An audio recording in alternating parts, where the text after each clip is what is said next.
नमस्कार दोस्तों। आप लोगों ने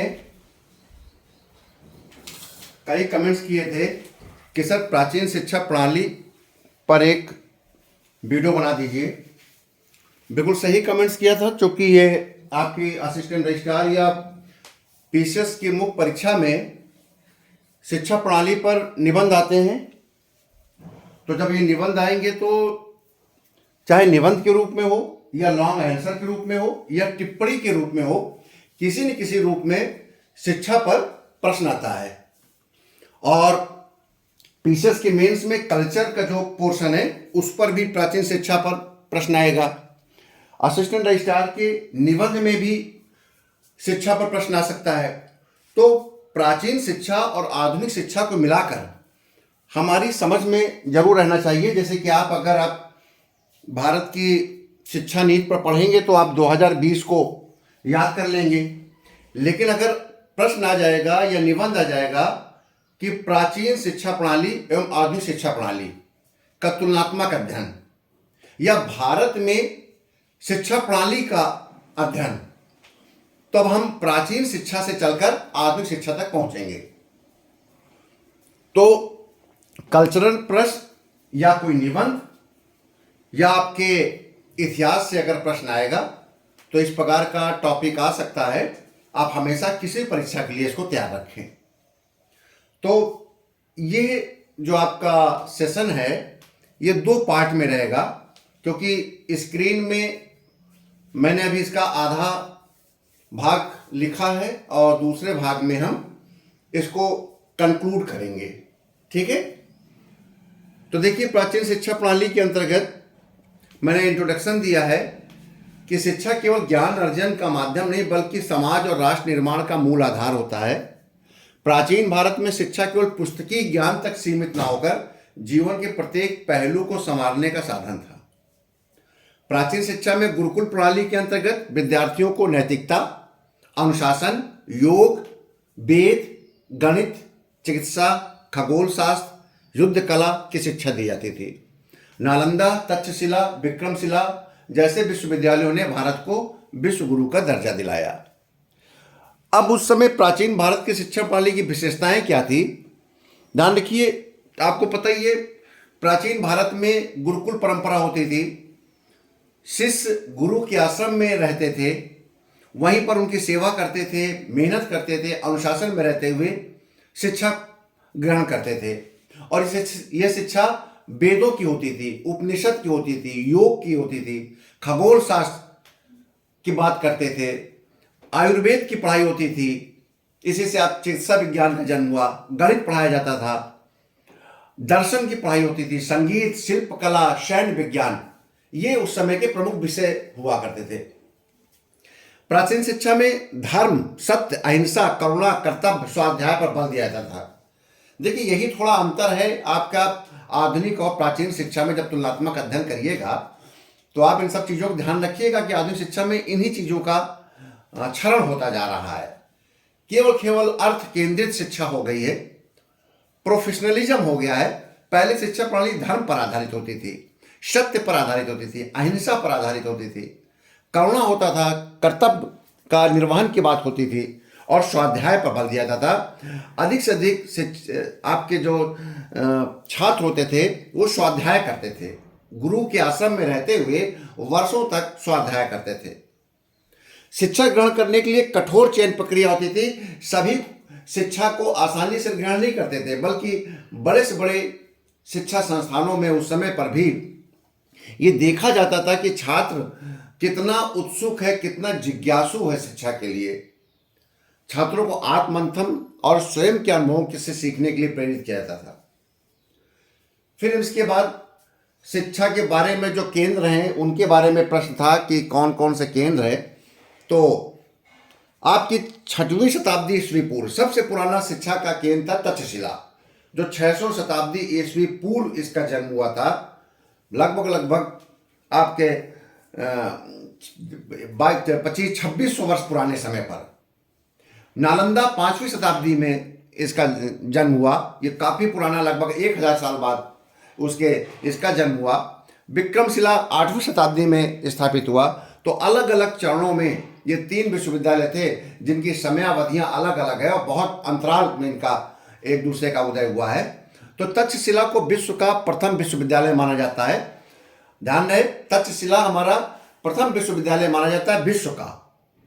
जहाँ के आपके शिक्षक थे, नाम सुना होगा, चाणक्य, कौटिल्य जिसे कहते हैं, पाणिनि, जीवक, वात्स्यायन, नागार्जुन, इनके बारे में टिप्पणियां आती हैं पीसीएस के मेंस वगैरह में। तो ये उस समय के शिक्षक थे जो कि नालंदा में तक्षशिला में पढ़ाया करते थे।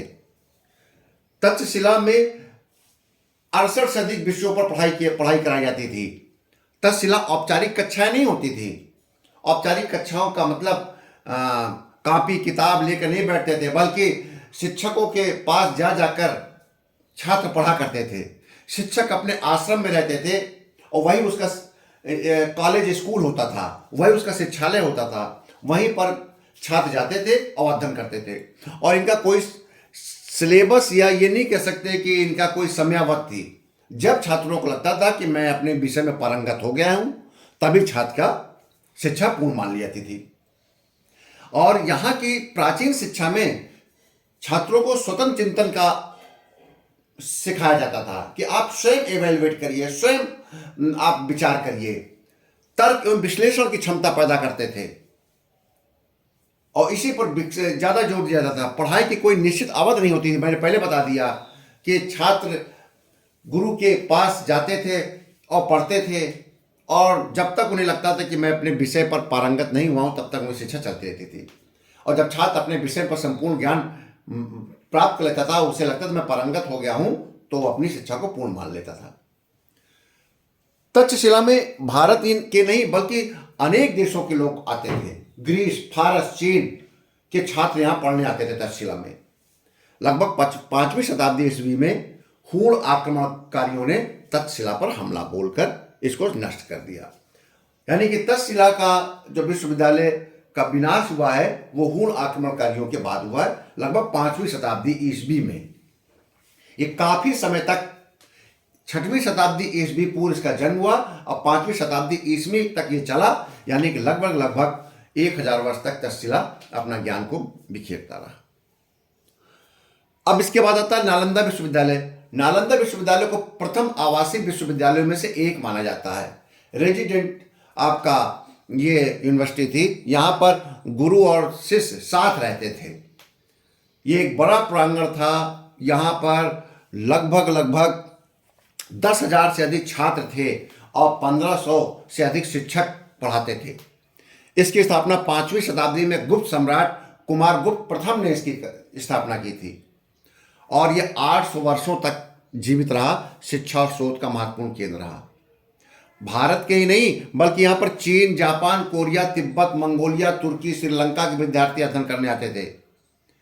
इस नालंदा विश्वविद्यालय को हर्षवर्धन एवं पाल शासकों ने संरक्षण दिया। यहां पर शिक्षा मौखिक एवं लिखित दोनों होती थी। यानी कि यह औपचारिक शिक्षा दी जाती थी और यह औपचारिक शिक्षा देने वाला पहला विश्वविद्यालय था। चीन का महान यात्री वेनसांग और इसिंग भी यहां पढ़ने आया। लेकिन 12वीं शताब्दी, लगभग 700-800 वर्ष बाद 12वीं शताब्दी में बख्तियार खिलजी ने आक्रमण किया और नालंदा विश्वविद्यालय को बहुत नुकसान पहुंचाया। लेकिन भारत सरकार ने इसको पुनर्जीवित करने के लिए पूरा प्रयास किया। 2010 में भारत ने नालंदा विश्वविद्यालय की स्थापना के बारे में योजना बनाई और 2014 में नालंदा विश्वविद्यालय स्थापित किया। प्राचीन नालंदा विश्वविद्यालय में प्रमुख शिक्षक आचार्य शीलभद्र धर्मकीर्त आर्यदेव होते थे। तो ये हमारे 2 संस्थान थे जिनके बारे में मैंने चर्चा किया, तक्षशिला और नालंदा। अगले भाग में मैं विक्रमशिला और आधुनिक शिक्षा प्रणाली के साथ इनकी थोड़ा तुलना करूंगा, ताकि आपके पेपर में अगर निबंध आ जाए तो आप प्राचीन शिक्षा प्रणाली के साथ साथ आधुनिक शिक्षा प्रणाली को जोड़ लें। और किसी भी प्रकार का कोई क्वेश्चन आए शिक्षा पर, तो आप इसी से कंटेंट निकाल करके आप अपने आंसर को, अपने उत्तर को प्रभावशाली बना सकें।